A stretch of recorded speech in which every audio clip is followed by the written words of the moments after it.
대표로 누가 와서 하는 찬양도 좋지만 이렇게 가정의 어린아이부터 우리 어른들까지 다 같이 하니까 참 좋죠. 우리 처음에 우리 사옥기 권사님네 시우 아직 수술하고 덜 나았는데도 또 이렇게 찬양하고 가슴이 찡합니다. 큰 하나님 앞에 헌신의 제사가 된 줄 믿습니다.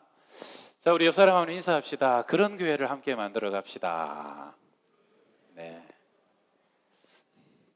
그 고백이 우리 교회의 또 고백과 성취가 되길 바랍니다. 자, 오늘은 온전한 사람, 그리스도의 장성한 분량에 충만한 사람이라 하는 제목으로 우리 말씀드립니다. 옛날 어느 시골에 앳된 처자가 시집을 갔더랬습니다.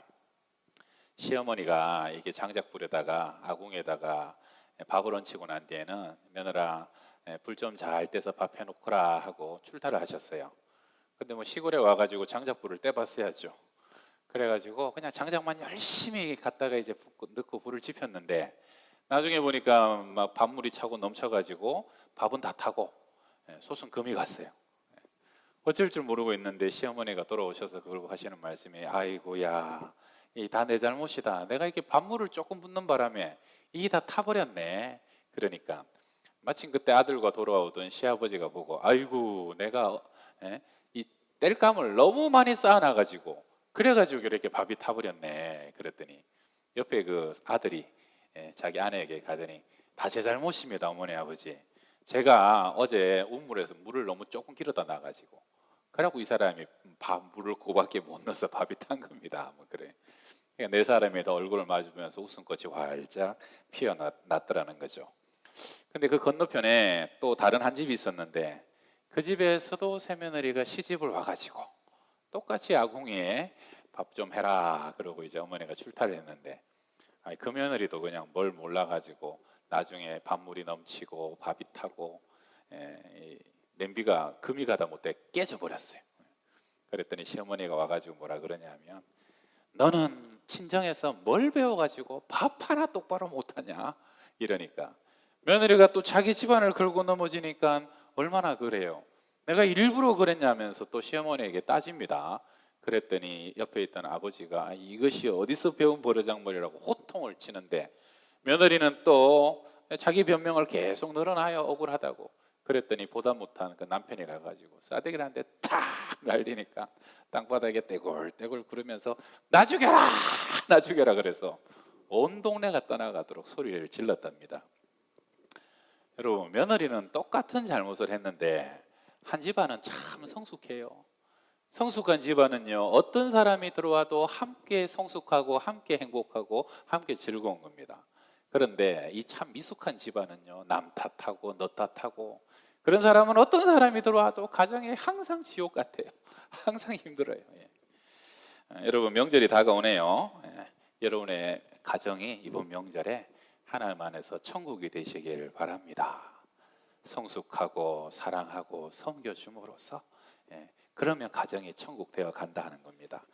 여러분, 근데 왜 미숙할까요? 왜 그렇게 미숙할까요? 그건 자라야 될 때 자라지 못했고 성장해야 될 때 성장하지 못하면 미숙한 겁니다. 심리학적인 용어로 성인아이라 하는 단어가 있는데요, 이게 원래는 알코올 중독의 부모님을 둔 가정의 아이들이 제대로 못 자는 엮이는 가정에서 쓰는 단어인데 그런 거죠. 아이들이 자라는데 부모님이 제 역할을 못해요. 그래서 받아야 될 사랑을 충분히 받지 못하고 단계 거쳐가야 될 정서적인 충분히 뭔가를 또 채우지 못했어요. 그러다 보니까 그 다음 단계로 성장하지 못하고 멈춰버린 거죠. 키는 크고 몸은 벌써 어른처럼 커졌는데 그 안에 자아는 여전히 어린아이 자아처럼 그대로 굳어있고 멈춰있는 것을 성인아이라고 그러는데요, 여러분, 신앙생활 하는데도 참 오랫동안 신앙생활 했는데도 영적인 어린아이와 같은 사람들이 덜어 있습니다. 오늘 신약 본문은 하나님의 자녀로 태어난 사람은 반드시 자라가야 한다. 어디까지 자라가야 되느냐? 그리스도의 장성한 분량이 충만한 데까지 자라가야 한다라고 말씀합니다. 한 설문조사에서 아내들에게 물었답니다. 당신의 남편은 보수적입니까? 개방적입니까? 아내들에게 물었어요. 지금 제가 남편들에게 물었군요. 남편들에게 한번 물어볼게요. 우리 남편들 한번 대답해 보세요. 나는 보수적입니까? 그래도 나는 좀 개방적인 편입니까? 한번 대답해 보세요. 이러면요, 대부분 남자들이 난 그래도 개방적인 편이다라고 대답을 많이 한답니다. 그러면 그 남편의 아내들에게 그대로 또 물어봤대요. 당신의 남편은 보수적입니까? 개방적입니까? 아내들은 거의 다 우리 남편 보수적이라고 그런대요. 아니, 똑같은 사람 놓고 얘기를 했는데 왜 그렇게 다른 평가가 나오느냐? 이유가 뭐냐면 기준이 다르기 때문이랍니다. 남자들은요, 대부분 다 기준이 자랄 때 자기 아버지래요. 그런 심리죠. 나는 우리 아버지보다는 내가 얼마나 집안일을 많이 도와주냐? 나는 우리 아버지보다 얼마나 아이들과 친하게 지내고 격없이 지내냐? 나는 우리 아버지에 비하면 여자들 정말로 존중해주는 남자다. 나는 열린 남자야, 이거죠. 근데 여자들은 기준이 달라요. 누굴 것 같아요? 드라마의 주인공이랍니다. 그것도 아주 잘생긴 드라마 남편 주인공이래요. 저 드라마의 주인공은 매너도 좋고 이해심도 좋고 마음도 넓고 얼굴도 잘생기고 저렇게 개방적인데 우리 남편은 그냥 소갈딱지만 해갖고 그냥 사람이 좁아터져가지고 아이고 답답해라 그러고 늘 고민하고 산다는 겁니다. 여러분 한번 따라해봅시다. 기준이 중요합니다. 여러분 정말로 누구를 기준으로 삼느냐? 우리의 믿음의 신앙의 기준은 누굽니까? 오직 한 분, 예수 그리스도입니다. 여러분 우리 신앙은요, 예수님처럼 기도하는 거예요. 예수님처럼 생각하고 예수님처럼 말하고 예수님처럼 순종하고 예수님처럼 행동하고 예수님처럼 섬기고, 그래서 예수님처럼 십자가 지는 것, 그것이 우리의 신앙의 목표입니다. 장성한 분량이 충만한 그리스도 예수에게까지 닮아가는 것이죠. 장성하다라는 말은 성숙하다, 영어로는 mature라는 단어입니다. 그리고 충만하다는 것은 빈틈없이 차곡차곡 이빠이 채워졌다는 것이죠. 이빠이 이런 단어 쓰면 안 되는데 채워졌다는 거죠. 그래서 공동번역에서는 성숙한 인간으로서 그리스도의 완전성에 도달하게 되는 것이다 라고 번역을 합니다. 잠언에서 여러 여인이 나오는데요, 잠언에서 최악으로 여기는 한 여인과 최고로 여기는 한 여인이 나와요. 잠언에서 말하는 최악의 여인은 다투기를 즐겨하는 여인이에요. 싸움닭 같은 여인. 그래서 뭐라 그러냐면 다투기를 즐겨하는 여인과 함께 사느니 광야에서 움막 짓고 혼자 살겠다, 그런 말이 잠언에 나오죠. 근데 잠언에서 최고 여인은 누굽니까? 현숙한 여인입니다. 지혜롭고 성숙한 여인, 최고 여인이라는 거죠. 여러분 성숙한 사람을 친구로 두면요, 나도 같이 성장합니다. 성숙한 사람과 한 집에 산다는 거, 성숙한 사람과 함께 일을 한다는 거 굉장히 복받은 사람이에요. 구역에도요, 성숙한 사람 한 사람만 있으면 구역이 얼마나 화목해지는 줄 모릅니다. 교회에도 성숙한 사람이 많은 교회는요, 그들의 존재 자체만으로 구석구석에 기둥이 되고 무게 중심이 돼가지고요, 교회가 흔들리질 않습니다. 교회가 요동하질 않습니다. 제대로 된 부모라면 아이를 낳고 이제 갓난 아기를 낳고 나 할 일 다 했다라고 하는 부모는 아무도 없죠. 뱃속에 물론 10달 동안 잉태하고 뱃속에 있는 것도 사실 적지 않은 수고가 듭니다만, 그래도 아이 놓고 사람들이 키우다 보면 엄마들 뭐라 그럽니까? 아이고 그래도 뱃속에 있을 때가 좋았다. 진짜 큰일은 태어나면서부터 시작되는 겁니다. 영유아기 기어다니고 젖을 먹이고, 그 다음에 유년기를 키우고, 그 다음에 질풍노도와 같은 청소년기를 키우고 양육하고 그 아이들을 세워가서 최소 20년은 제대로 키워야 아이들이 장성한 분량으로 그래도 성인이다 라고 딱 제대로 서는 것이죠. 여러분 영적인 요람은 교회잖아요. 교회도 마찬가지입니다. 예수님을 인격적으로 영접하고 구원받고 세례받는 것은요, 응애하고 태어나는 것이에요. 여러분 전도해가지고 그 사람이 세례받았다고 태어났다고 절대 다 된 것이 아닙니다.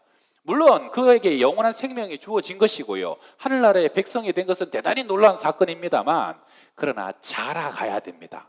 어디까지요? 그리스도의 장성한 분량이 될 때까지, 온전해질 때까지 자라가야 됩니다. 왜 꼭 자라가야 됩니까? 오늘 본문 에베소서 4장 14절 말씀을 같이 읽어봅니다.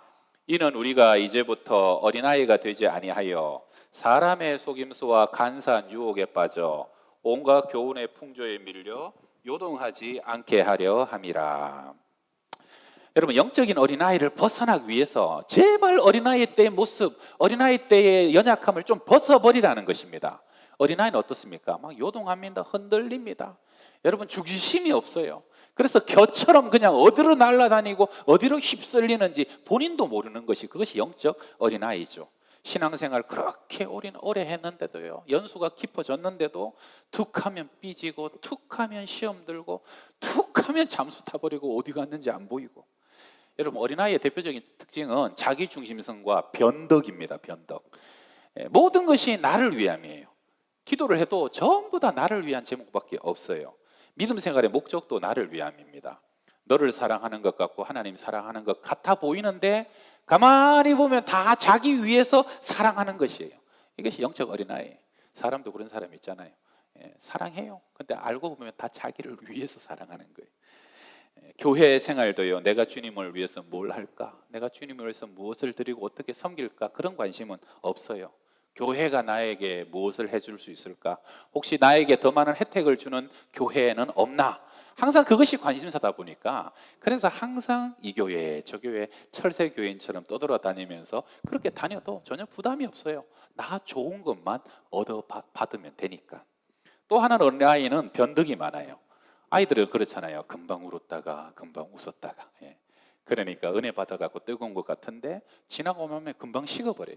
교회에서는 막 뜨겁고 은혜 다 받은 것 같은데 돌아왔으면 세상 사람들이 하는 말, 세상 사람들이 먹는 것, 세상 사람들이 가는 것, 행동 다 그대로 따라가요.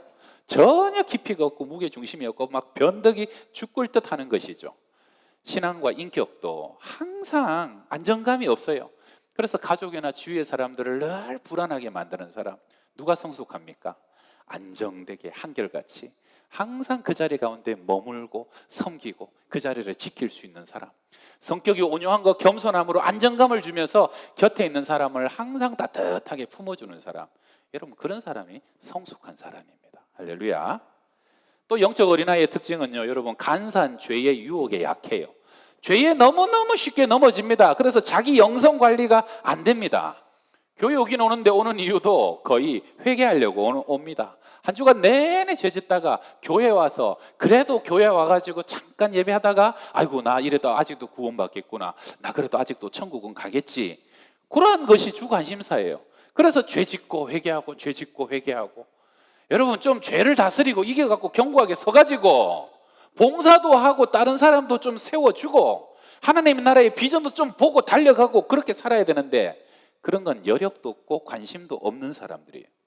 구약의 성막으로 보게 되면 항상 번제단에 있는 안뜰까지만 걸어왔다가 그래서 피제사 용서받았다 뭐 이러고 난 뒤에 만족하고 떠나가는 사람들이죠. 늘 마당만 밟는 사람들이에요.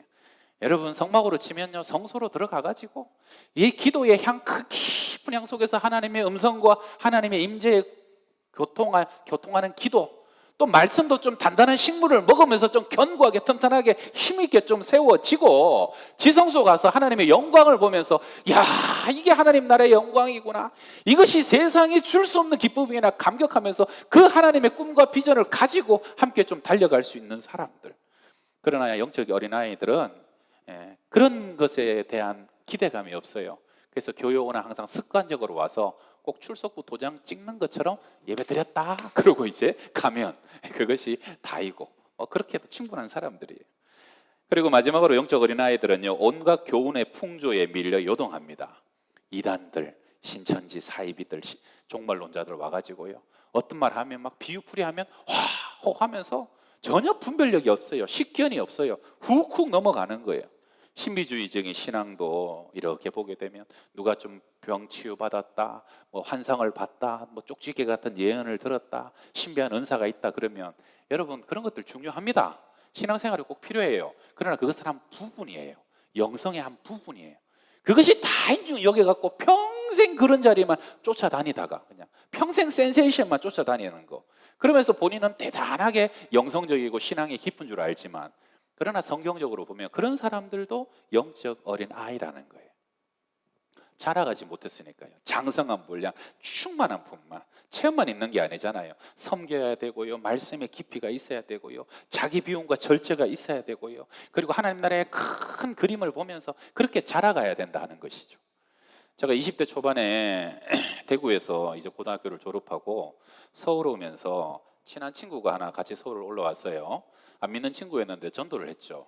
그래서 그 친구가 청년 시절에 같은 교회에서 신앙생활을 하다가 그 친구는 다른 교회를 가고 저는 이제 사역을 나가서 헤어졌죠. 몇 년 지나가고 이제 그 친구가 평촌에 살면서 평촌에 가면 열린교회라고 있는데 그 교회가 성경 공부를 참 잘 시키는가 봐요. 자기가 교회가 하라는 대로 몇 년간 꾸준히 공부를 했더니 커리 중에 몇 년 지나고 나면은 교회사를 가르치고 조직 신학을 가르친대요. 그래서 교회사 책 한 권을 자기가 이렇게 훑어보듯이 워낙에 또 스마트해서 쭉 훑어보고 조직 신학도 개론서를 하나 읽어보라 그러길래 쭉 읽어봤대요. 그랬더니 이게 성경이 이런 구조구나. 그리고 교회가 이렇게 이어져 내려왔구나.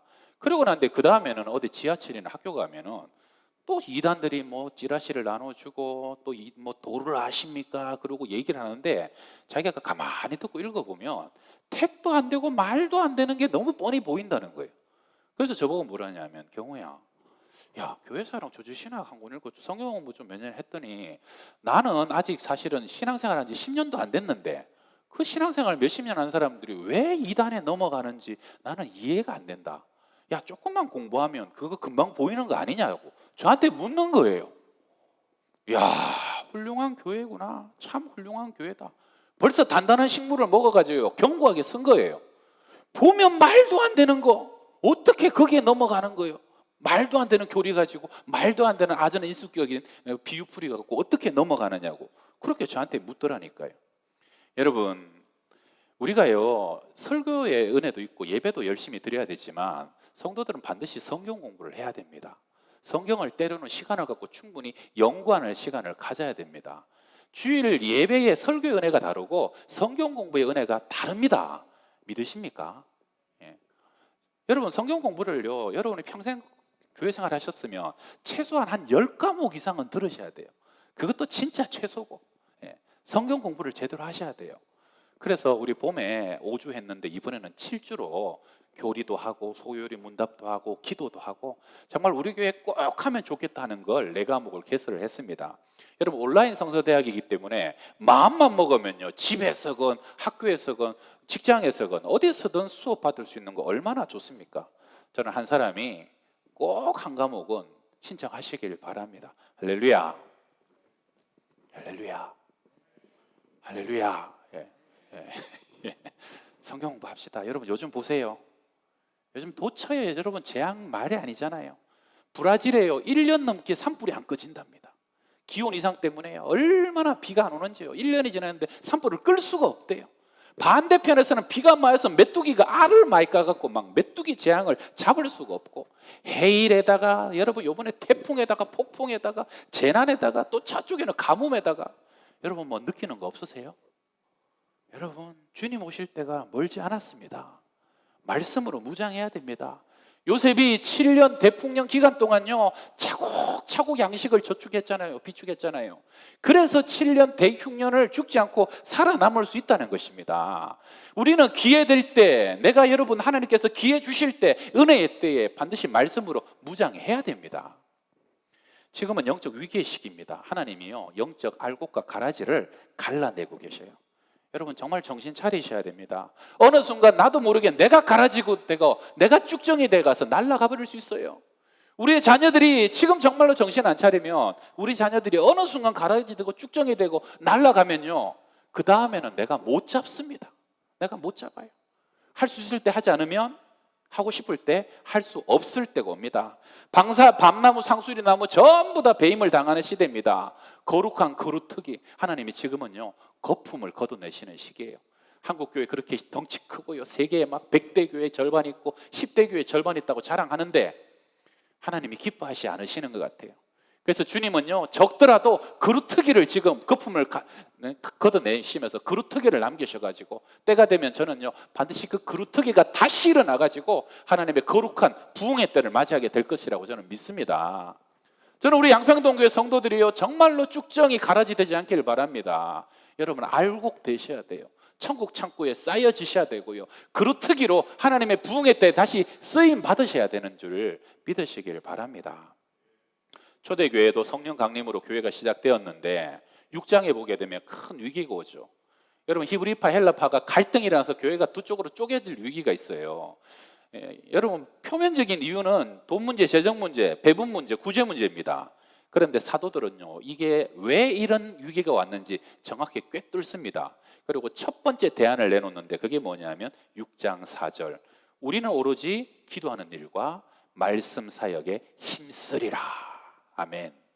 여러분, 기도해야 될 사람이 기도하지 않고 기도의 자리를 지켜야 될 사람이 기도의 자리 지키지 않으면요, 교회는 반드시 시험에 듭니다. 말씀을 붙잡아야 될 사람이 말씀을 부여잡지 않고 말씀을 연구하고 말씀을 전하고 말씀을 묵상해야 될 사람이 말씀 가운데 더 깊이 내려가지 않으면 교회는 반드시 흔들리게 된다는 거예요. 여러분, 코로나 지금 7개월, 8개월 지나면서 많은 성도들이 목사님 참 부끄럽지만 내가 전에는 기도 시간 지키고 말씀 시간 지켰는데 이거 집에 더 오래 있다 보니까 일상이 헝클어지다 보니까 다른 건 다 하는데 어느 순간 보니까 내가 기도를 안 하고 있더래. 새벽 기도 시간이 떨어지니까 기도의 시간이 없고, 여러분 새벽에 기도하십니까? 밤에 기도하십니까? 기도의 시간을 지켜야 됩니다. 말씀의 시간을 부여잡아야 됩니다. 위기의 때는요, 여러분 기도와 말씀을 부여잡게 되면요, 왜 한국 교회가 지금 이만큼 공격당하고 이만큼 수치를 당합니까? 여러분, 한국 교회 어느새 기도 안 해요. 옛날에 우리 부모님들 얼마나 기도 많이 했습니까? 삼각 산마다 무슨 산마다 전부 다 밤에 가면요, 장신대도 그냥 그 장신대 뒷산에 가면 신학생들이 그렇게 기도했는데 요즘은 장신대 가면 산에 가서 기도하는 신학생이 없어요. 기도가 약하니까 교회가 시험에 드는 겁니다. 가정에 시험에 드는 거예요. 말씀 가운데 깨어서 분별력이 없으니까 휘청휘청 기다리고 다 날아가 버린다는 것입니다. 이럴 때일수록 말씀 붙잡고 기도 붙잡으면 뿌리가 깊이 내립니다. 그래야 견고한, 흔들리지 않는 큰 믿음의 거목들 되시는 걸 믿으시길 바랍니다. 오늘 성경에서는 우리가 이 그리스도의 장성한 분량에 이르는 방법을 분명히 제시하는데, 우리 13절 같이 한번 읽읍시다. 우리가 다 하나님의 아들을 믿는 것과 아는 일에 하나가 되어 온전한 사람을 이루어 그리스도의 장성한 분량이 충만한 데까지 이르리니. 첫 번째는 알고 믿어야 됩니다. 모르면서 믿으면 안 돼요. 덮어놓고 믿으면 안 됩니다. 제대로 알고 지식을 갖고 믿어야 되고요. 두 번째는 여러분, 아는 지식으로 끝나면 안 됩니다. 그것이 체험적으로, 인격적으로 내 마음속에 녹아들고 스며들고 소화돼가지고 진짜 튼튼한 믿음으로 그 지식이 자리 잡아야 돼요. 믿는 것과 아는 것이 하나가 돼야 된다는 것이죠. 웰스의 단편 대주교의 죽음이라는 책이 있는데요, 대주교는 매일 하던, 평생 하던 습관대로 그날 밤에도 성당에서 저녁에 기도를 시작합니다. 늘 하던 대로 똑같은 기도문으로 기도를 반복합니다. 오 전능하신 하나님 아버지, 오 Almighty God, my Father 하면서 기도를 시작하는데, 그 순간 처음으로 하늘에서 하나님의 음성이 들립니다. Yes, what it is. 그래, 웬일이냐? 근데 그 하나님의 음성을 처음으로 들은 대주교가 심장마비를 일으켜서 그 자리에서 죽어버렸습니다. 왜일까요? 자기는요, 평생 기도했는데 하나님이 응답하시리라고 한 번도 믿지 않았어요. 여러분, 이게 얼마나 우스운 일입니까? 하나님에 대한 지식은 있었지만, 종교적인 그의 습관은 있었지만, 그는 자기가 하는 것조차도 믿음으로 행하지 않았다는 것이에요. 여러분, 오늘 우리가 이렇게 예배 드리는데, 여러분 오늘 이 자리에 하나님이 우리와 함께 하시고 여러분의 삶을 감찰하시고 여러분의 삶과 동행하신 하나님이신 것을 믿으십니까? 여러분 오늘 예배 중에 여러분이 정말 간절한 마음으로 예배 끝나고라도 앉아서 단 5분이라도 기도하실 때 주님께서 그 기도를 들으시고 여러분의 삶 가운데 개입하실 것을 믿으십니까? 그게 믿음이라는 거예요. 그 다음에 또 하나, 인도의 성녀 마더 테레사가 방글라데시에서 강의를 할 때 유명한 이야기인데요, 강의하고 있는데 한 수녀가 이렇게 일어나가지고 손을 들고 일어나서 자기가 온 회중을 대표해서 하는 질문이라고 건방지게 얘기하면서 테레사 사역을 아주 논리적으로 공격합니다. 테레사 수녀님, 당신은 가난한 사람들에게 뭐든지 공짜로 주기 때문에 그 사람들을 망가뜨리고 있습니다. 당신은 공짜로 주는 대신에 그들의 최소한의 자존심을 위해서 심루피는 받아야 합니다. 그래야 그 사람들이 스스로 자신들의 자존심을 지킬 수 있을 것입니다. 모든 사람들이 이 광경을 흥미롭게 지켜보면서 데레사 수녀가 무슨 말을 할까 집중했어요. 잠시 뒤에 데레사 수녀가 이렇게 대답합니다. 세상에서 하나님처럼 우리를 많이 망가뜨리는 분은 없습니다. 지금 우리가 세상을 볼 수 있는 이 두 눈을 값으로 치면 얼마쯤 될까요? 하나님은 날마다 우리가 숨쉬는 이 맑은 산소를 공짜로 주고 계시잖아요. 만약에 하나님이 우리가 4시간 일한 대가로 2시간의 태양빛을 주신다면 우리 중에 누구가 살아남을 수 있을까요? 그리고 마지막으로 한마디 하고 싶은 것은 세상에는 부자들을 망치는 모임과 그런 사람들이 너무 많아요. 그래서 나는 이 가난한 사람들을 망치는 모임이 여기에 하나쯤은 있어도 된다고 생각합니다. 참 멋진 대답이죠. 데레사는 하나님이 어떤 분인지를 정확히 알았고요. 그래서 그것을 사람들에게 지식적으로 논리적으로 정말로 멋지게 대변함으로 자신이 그토록 열심히 하고 있는 구제 사역을 흔드는 어떤 공격에도 흔들리지 않고 그 사역을 이루어낼 수 있었다는 거예요. 성도 여러분, 믿는 것과 아는 것에 하나가 되어 온전한 성도가 되시길 바랍니다. 그래야 내가 안 흔들리고요, 내가 안 흔들리고 견고하게 서져야 나를 향한 하나님의 뜻과 사명과 비전들을 이루어갈 수 있는 겁니다. 어둠의 나라를 깨부시면서 하나님의 나라를 확장해 갈 수 있게 된다 하는 것이죠. 오늘 마지막 얘기 하나 하고 말씀을 마칠 텐데, 제가 부임하던 해에 봄에 예수의 좋은 군사라는 제목으로 여러분에게 설교를 한번 하면서 그때 이 말씀을 한번 드렸었어요. 그래서 3년 만에 설교에서는 한번 다시 하는 얘기인데, 저희 교회 목회 철학 중에 제가 부임하면서 첫 번째가 말씀과 성령의 제자 되는 교회, 가르쳐 지키게 하라. 말씀과 성령의 제자 되는 교회. 저는 이제 개인적으로 이 목회 철학을 가지게 된 어떤 사건이 있었어요. 그 사건을 좀 에피소드를 얘기하는 겁니다. 저는 이제 군생활을 정경으로 군생활을 했는데요. 정경들은 6주간 육군훈련소에서 육군으로 훈련을 받고요, 착출을 돼가지고 충주의 중앙경찰학교 2주 훈련 받고 그리고 자대로 배정이 됩니다. 그래서 한 2, 3주에 한 10명 정도씩 신병을 이렇게 큰 더블백 메고 군기 바짝 들어옵니다. 제가 군생활 할 때만 해도 데모가 많아가지고 훈련할 때는 정경들을 때렸어요. 구타도 좀 하고 그래야 정신 차린다고. 그러니까 뭐 군기도 좀 있었죠. 그러니까 얘들이 바짝 쫄아서 오는데, 제가 본부소대에 있을 때라 하루 이틀 지나갔고 조금 분위기 괜찮을 때 따라와라 그래서 저기 화장실 뒤에 외진대로 아이를 데려갑니다. 그래갖고 분위기를 좀 이렇게 풀어줘요. 야 편하게 앉아라, 자세 풀어 이러면서. 그리고 분위기가 좀 좋아지면은, 야 니들 중에 사회에서 교회 다니다 온 사람 한번 손 들어봐라 그러면요, 10명 중에 평균 30-40% 서너 명이 손을 듭니다. 그때는 그렇게 교회 다니는 아이들이 많았어요. 그러면 봉사하다 온 애들 한번 손 들어봐라 그러면 그 중에 절반은 봉사하다 왔어요. 교사하다 왔습니다, 성가대 하다 왔습니다, 저는 찬양팀 하다 왔습니다, 뭐 이런 식이에요. 그럼 거기까지 딱 보고요, 그 다음에 제가 분위기를 좀 바꿔가지고, 근데 말이야 나는 이 교회 다니다 온 자식들 짜증나더라. 아니 건방지게 짬밥도 안 되는 것들이, 아니 지금 일요일날 교회를 가버리면 일요일마다 대청소하는데 청소는 이 짬밥이 우리가 하냐? 아니 그리고 일요일마다 소대대항으로 공 차는데 저 인삼밭에 떨어진 공 누가 주워와? 누가 주워와야 되겠냐? 뭐 이렇게 조금 분위기를 몰아가요. 그러고는 안 돼요. 그래도 교회 간다고 하면 요즘은 때리는 사람 없어. 요즘 못 때려. 단지 교회 갔다 와서 하루 이틀 분위기가 뻑뻑할 거야. 요 정도 얘기해줘요. 그리고 그래도 나는 교회 가야 되겠다. 어차피 니들 본부소대 내 허락 없이는 교회 못 가. 그래도 교회 가야 되겠다는 사람 손들어라. 내가 제대할 때까지 보내줄게. 그래갖고 손들어 봐 그랬어요. 제가요 제대할 때까지 한 100명 정도 그랬어요. 그 중에 30-40%는 예수님 믿다 하고 그 중에 절반은 봉사하다 온 애들이에요. 이 얘기 들으신 분도 있을 거예요. 기억나는 분도. 몇 명 손 들었을까요? 와 세상에 한 명도 손을 안 들었어요. 한 명도. 제가 믿기질 않더라고요. 여러분 정경은요 한 지역에서 오는 게 아니에요. 전국에서 골고루 다 와요. 제가 그래서 한 번은요, 한 친구가 자기는 성가대, 교사, 찬양팀 인도를 했대요. 와 얘는 들겠구나. 똑같이 해가지고 손 들어봐 그랬더니 아무도 안 드는 거예요. 야 찬양 인도 3개 너 교회 안 가도 돼? 안 가도 됩니다. 괜찮습니다. 야 2개 너 안 가도 돼? 안 가도 됩니다. 괜찮습니다. 와 기가 찬 거예요. 대한민국의 이 청년들이 교회 크고 교회 많이 다니면 뭐하나? 이거 아무것도 아닌 이런 바람에 추풍 낙엽처럼 다 날아가는데. 그래서 제가 나는 신학생인데 니들 이래갖고 진압소대 가면 절대 교회 못 간다. 내가 도와줄 테니까 꼭 교회 간다고 해라.